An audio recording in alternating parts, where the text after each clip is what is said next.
Subscribe now and press the bell icon. Never miss an update.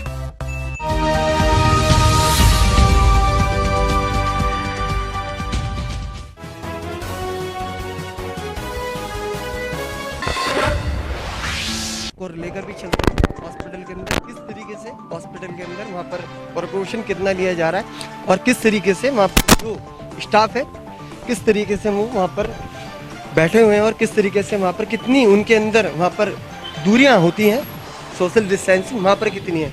तो सबसे पहले मैं दिखा दूँ यहाँ पर आपको ये थर्मल स्कैनिंग है।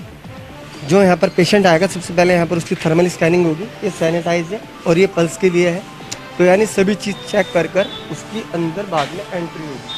और आपको दिखा दें कि अब चेयर में भी कितना कितना डिफरेंट कर दिया गया है। पहले क्या होता था, पहले चाहे जितनी भीड़ लग जाए उससे दिक्कत थी नहीं, मगर जब से कोरोना चला है, मतलब जब से कोरोना की बीमारी हुई है तो काफ़ी हॉस्पिटलों के अंदर ये देखा जा रहा है काफ़ी वहाँ पर कहीं पर तो कुछ चेंज, मतलब काफ़ी हद तक चेयर जो है कम कर दी गई हैं। जहाँ कम नहीं हुई हैं तो उनका बहुत ज़्यादा डिस्टेंस उनके अंदर बना दिया गया है। यहाँ पर आप देखिए सबसे अच्छी चीज़ यहाँ का जो पूरा स्टाफ है उन्होंने सबने यहाँ PPI किट पहनी हुई है, 2-3 मास्क लगाए हुए हैं। और यहाँ पर आप देखें रिसेप्शन पहले 3-3 4-4 जने होते थे रिसेप्शन पर, मगर जब से बीमारी कोरोना की हुई है सिर्फ रिसेप्शन पर भी एक ही जना अलाउड है, क्योंकि वहाँ बिल्कुल भी किसी हद तक भी भीड़ ना लगे हॉस्पिटल के अंदर। खुद डॉक्टरों की ये सोच है। आप देखें सबसे अच्छी चीज़ यहाँ पर क्या है, जो यहाँ पर सैनिटाइज कर रहे हैं उन्होंने भी पहले यहाँ पर PPI किट पहनी गई। और अब जो है शाम का टाइम हो चुका है, लगभग 5 बजने वाले हैं।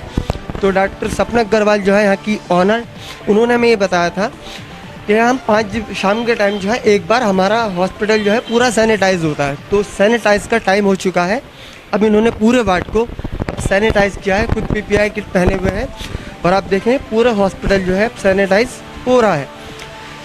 तो ये चीज़ें आप देख सकते हैं कि कितनी एहतियाती हॉस्पिटलों के अंदर बरती जा रही है, कि कितनी जो ज़रूरी चीज़ें हैं, बहुत ज़रूरी चीज़ें, उन्हें पूरी तरीके से सावधानियाँ जो इस टाइम बरतनी है, अपनानी है चीज़ों, वो बिल्कुल आप देख सकते हैं हो रही हैं सारी प्राप्त।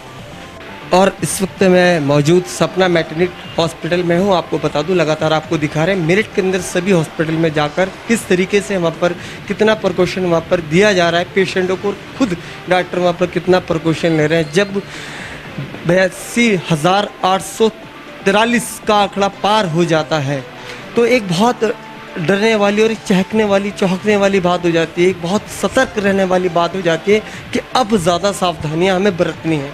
ज़्यादा बात करने के लिए सपना अग्रवाल जी मेरे साथ में, उनसे जानते हैं अब पेशेंटों को किस तरीके से यहाँ पर रखा जा रहा है और किस तरीके से ट्रीटमेंट दिया जा रहा है। जी, कोरोना से पहले सब डॉक्टरों में कितना तरीका होता था, अब सारे रूल चेंज हो गए, तो किस तरीके से यहाँ पर ट्रीटमेंट हो रहा है? देखिए कोरोना से पहले तो सब लोग मुक्त थे, कहीं पर भी आए कहीं पर भी जाएं, कोई बाउंडेशन नहीं थी, कहीं बैठे आते ही सीधे हॉस्पिटल में एंटर कर जाएं। लेकिन अभी तो बहुत सारे नियम चेंज हो चुके हैं। हॉस्पिटल में एंटर करने से पहले जितना अंदर एंटर कराने वाला डरता है उतना ही एंटर करने वाला भी डरता है ना।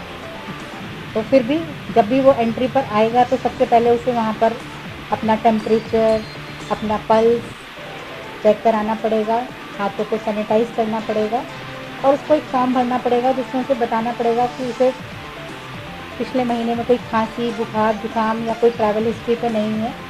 और जब ये सब चीज़ें नेगेटिव पाई जाती हैं तो उसको पेशेंट, क्योंकि ये एक फीमेल हॉस्पिटल का पेशेंट है, तो एक पेशेंट और उसके साथ एक मेल अटेंडेंट को अंदर आने की परमिशन दी जाती है।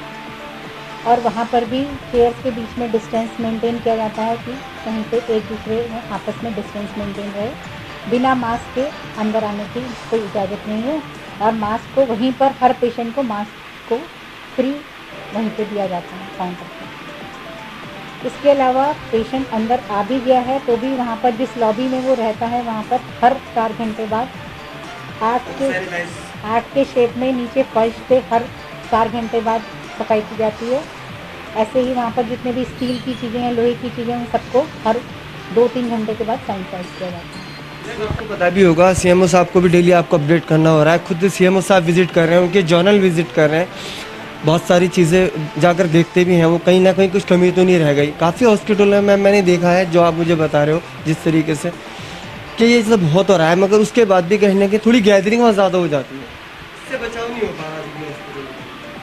देखो इन सब के लिए पूरी एहतियात रखी जाती है, लेकिन इसके बावजूद भी इतने केसेस बढ़ रहे हैं। इसका कारण क्या है कि शहर में जिन जगह पे हम लोग ये मानते हैं कि जहाँ पर गैदरिंग, जहाँ पर हॉस्पिटल्स में ज़्यादा है, वहाँ तो एहतियात रखी जा रही है, लेकिन जहाँ बाज़ार है, सामान लेने लोग जाते हैं, तो वहाँ पर ये दूरी का कोई वो दिखाई नहीं देता। मास्क का उपयोग लगभग सभी लोग करते हैं, लेकिन जो सोशल डिस्टेंसिंग है वहाँ पर उसके नाम पर कुछ नहीं होता है।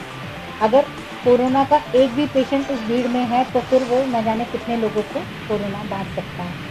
पेशेंट में सिम्टम ना होने की वजह से ये परेशानी और ज़्यादा दिखाई दे रही है। अभी आपके यहाँ तो कोई ऐसा पेशेंट अभी तक नहीं आया या मिला हो, आपने रेफर किया हो मेडिकली से भर्ती के लिए? हाँ, हमारे यहाँ भी एक पेशेंट आया था जिसको हमने एडमिट किया था। उसका ऑपरेशन होना था, डिलीवरी होनी थी, लेकिन उसके लिए हम कोरोना टेस्ट की इंतज़ार कर रहे थे। तो लेकिन जब टेस्ट 24 से 48 घंटे के टाइम, हाँ 48 घंटे का टाइम था हमारे पास, तो हम इसे वेट कर रहे थे। तो फिर रिपोर्ट आई पॉजिटिव, तो फिर हमने सीएमओ ऑफिस में इंफॉर्मेशन भेज के फिर उसे मेरठ मेडिकल कॉलेज में उसे रेफ़र किया, और जहाँ पर उसकी डिलीवरी हो गई ऑपरेशन से, और माँ और बच्चा दोनों स्वस्थ। एक लास्ट मैसेज क्या देना चाहिए हॉस्पिटल की तरफ से, खासकर अपने पेशेंट्स से? हम यही देना चाहेंगे कि अनावश्यक तौर पे हॉस्पिटल बिल्कुल ना आए।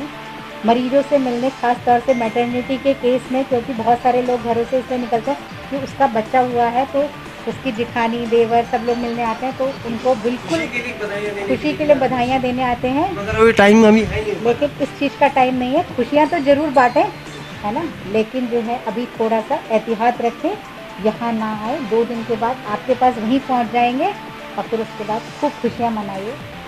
यही मैं एहतियात के लिए बताऊँगी। बिल्कुल हर चीज़ का पालन करें। ऐसा आपका ये कहना है कि जिस सीएमओ सर ने आपको गाइडेंस के लिए कहा है कि गाइडेंस आपको फॉलो कर लो, हम लोग अपनी इसके अगेंस्ट आप कहीं नहीं जा रहे? इसके अगेंस्ट कुछ नहीं जा रहे। उसके अगेंस्ट हम किसी पेशेंट को भी जो कि कोविड कराने के लिए तैयार नहीं है, हम उसको भी बिल्कुल यहाँ पे एडमिशन नहीं करते हैं। हाँ, इमरजेंसी में एडमिट करते हैं, लेकिन उसके बाद टेस्ट की रिपोर्ट आने पर जो भी उसका सही उपाय है उसे किया जाता है, लेकिन बिना टेस्ट के ना कोई एडमिशन है, हम नहीं करें।